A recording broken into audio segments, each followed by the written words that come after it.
నమ్మకం ఉందా?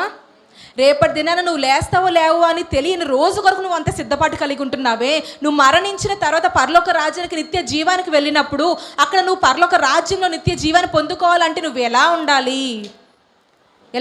ఇక్కడే నువ్వు సిద్ధపడుతున్నావా అని మనం గమనించుకోవాలని ప్రియ దేవుని బిడ్డలారా, ఇప్పుడే మనం ఈ లోకంలో మనం పరలోక రాజ్య నిత్య జీవాన్ని మనం పొందుకోవాలి అంటే మన యొక్క వ్యక్తిగత జీవితంలో మనం ప్రవర్తిస్తున్న తీరును బట్టి మనం ఏం చేయాలండి? ఒళ్ళు దగ్గర పెట్టుకొని ఉండాలి. ఆ యొక్క యేసుక్రీస్తు ప్రభువారిని మనం వెంబడిస్తున్నాము అంటే మన యొక్క ప్రవర్తన అనేది ఆయనలాగానే ఉండాలి. కొన్నిసార్లు మనము అదుపు తప్పుతూ ఉంటాము, మనల్ని మనం కంట్రోల్ చేసుకోలేకుండా బిహేవ్ చేస్తుంటాం. కానీ మనం ఏం చేయాలి? వెంటనే దేవుని యొక్క సన్నిధిలో మోకరించి మనము క్షమాపణ అడిగేవారిగా మనం ఉండాలి. తప్పక క్షమిస్తాడు. మన ప్రార్థన ఆలకిచ్చేవాడు, మన పాపాలని క్షమించగలిగిన దేవుడు. అంటే మనం చేసిన ప్రతి క్రియల్ని కూడా దేవుని చేతికి మనం అప్పగించాలి. చూడండి, మనం సింపుల్గా మనం రేపు లేస్తామో లేని